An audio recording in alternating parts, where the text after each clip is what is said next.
we got ourselves a control device, password 2, and that is the last fragment for the Brescia Ruins in general, I believe. Let's check our locations. Brescia Ruins, well, of course, besides the 2 that we have to grab, are basically finished. The only reason we'd have to come back to any of these Brescia Ruins is to actually complete rare monster questing, which we don't have to do quite yet.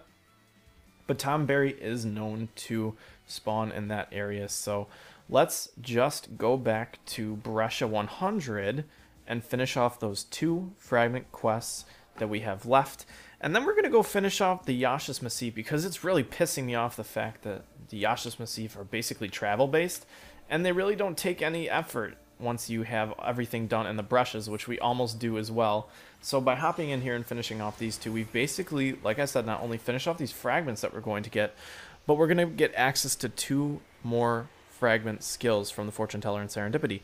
One allows us to get a bunch of CP from fights, and another one allows us to get a monster fragment skill where we find more rare monsters when we have it on. So that's going to help our monster bestiary building in the end once we get to that point where we have to find all these rare monsters.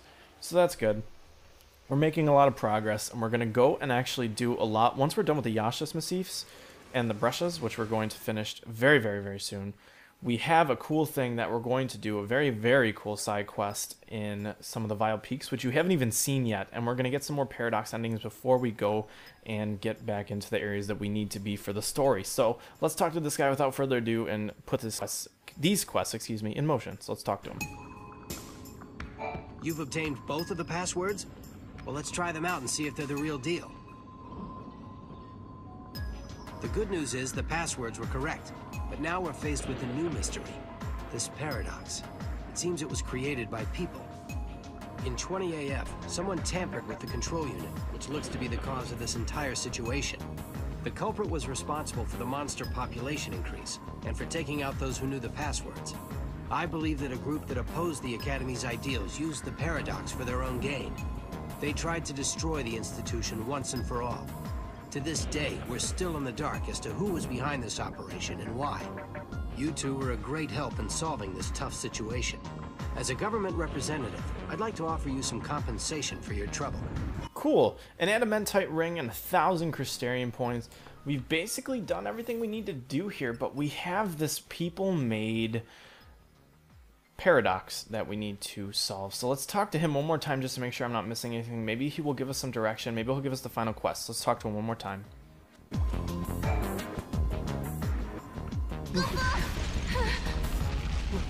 What is that thing? Please, go and find out what it is. If it turns out to be a dangerous monster, make sure to destroy it on the spot. The Kalavinka Fragment, the Brescia Ruins 100 AF. The paradox that lasted for centuries has finally been resolved. However, in its place appeared an unknown beast that has been trapped in the void beyond. Defeat the monster before it destroys Cocoon. Basically, exactly what happened in Yasha's Massif 110 is happening right now in Brescia 100. So we need to beat Kalavinka, grab his fragment, and finish off this area. So let's accept this mission. I thought the paradox had been dealt with. So what's this big ugly guy doing here? He was hiding in the void beyond, Kubo. When the portal was closed, he was trapped in this world, and now there's no way back home, Kubo. If we don't defeat this monster, then who knows what'll happen to Cocoon? Come on, Noel. Mog, you too! Defeat Kalavinka, and we're going to do just that. Let's show you where he is on the map. He's going to give us a nice little waypoint right there. He's kind of a bit of a travel, so we're going to have to traverse our way. As I said, he's kind of a bit of a travel. All the way down there, and we'll get ourselves our Kalavinka Fragment. He's going to act basically like Oogaloo, except I believe he has a little bit more devastating attacks because this is a different scaled late game area, so we'll see. But he is weak to a Saboteur, so the fact that Sarah's Saboteur is maxed makes this fight hopefully a lot easier than we first would have expected. But we're going to find out once we get out of this area and into the thick of things, so to speak. We have Kalavinka to take out. His fragment is actually going to award us with 4,500 Christogen points, which is a huge amount here. So that's very good. Who are we missing here? Some Circuitrons that we don't really need to involve ourselves with. We're going to make a quick U-turn and go down to the south here and get to exactly where Kalavinka is. Hopefully this fight is a one and done, because we are scaled fine from my recollection. We honestly should be okay in this area, but I guess that remains to be seen, of course. Who are we missing out there? Another Chocobo. We don't really need to worry about him. We are going to, however, travel down here because this is around where Kalavinka is. Are we in the right area? We are. Okay, cool. So we need to travel right through this little bottleneck here. We need to finish him off. As you can see, he's sitting right there, and he reminds me of one of the large mission monsters from Final Fantasy XIII when we were in the steppe.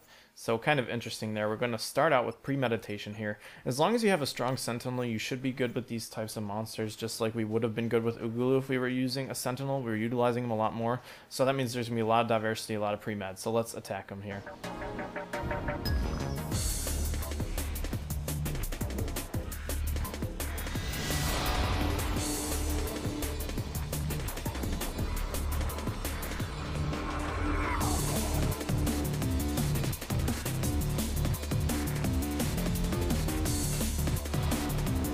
And let us embark on a fight with Kalavinka here. That Hellstorm Bolt, guys, is exactly what is going to do a ton of damage. As you can see, it basically destroyed our Silver Chocobo, but we're going to be okay now because Null is going to protect him, hopefully. This guy is weak to D-Shell, as you can see. We're going to see if we can use a potion. Oh, not a Phoenix Down. We want to get a potion here to help with our Silver Chocobo, at least allow him to be alive for a little bit longer here.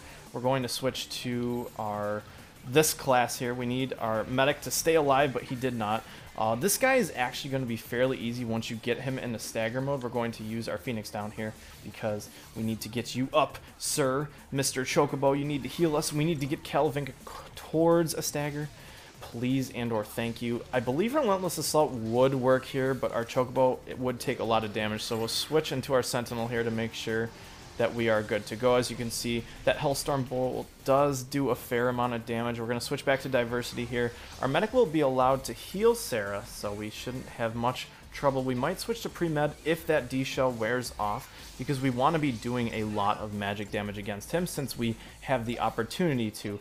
As you can see, Sarah's doing about 2,000 damage per pop with her magic, whereas Null's got about a third less with his physical attacks. I'm looking just by what's happening on my screen, but this guy's going to fall once we get him in the stagger. So let's switch to our Relentless Assault and see if we can speed things up here.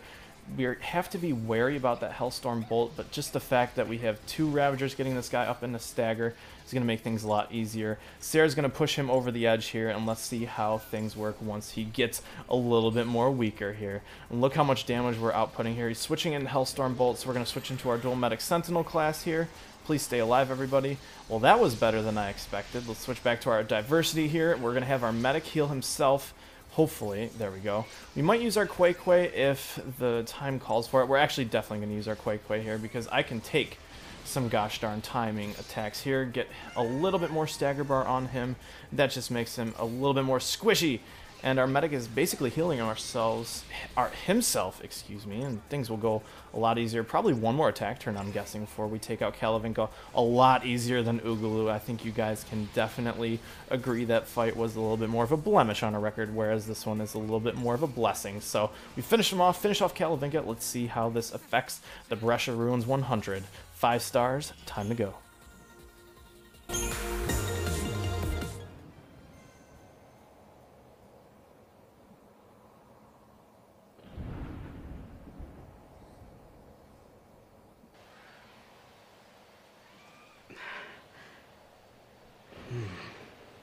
I can't believe a man-made machine could bring forth such a terrible monster. And the paradox, too. That was caused by humans as well, wasn't it? Monsters don't kill people. People kill people. Does that sound about right? Truer words were never spoken, Kubo. People are much more scary than monsters, Kubo. We risked our lives to solve the case, Kubo. And how does the government pay us? Not with gil, but bits and bobs and household goods, Kubo. No one needs 10 years worth of toilet paper, Kubo. No one! I had no choice but to decline their offer. The government is evil, Kubo. Humans are evil, Kubo.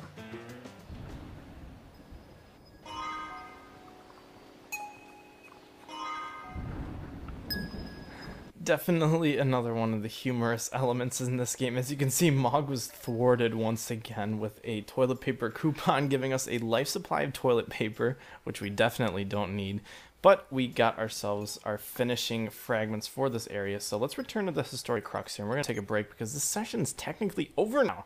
We finished the brushes, we finished one of the Yashuses, and we got a couple of fragments. I say we got, let's see, we got 1, 2, 3, 4, 5, 6. So 6 fragments. We're at 96 out of 160 in our story crux, which means we probably got around 8 because I think we were 88 out of 180 before this started. So 8 fragments. Hey, I'll take that.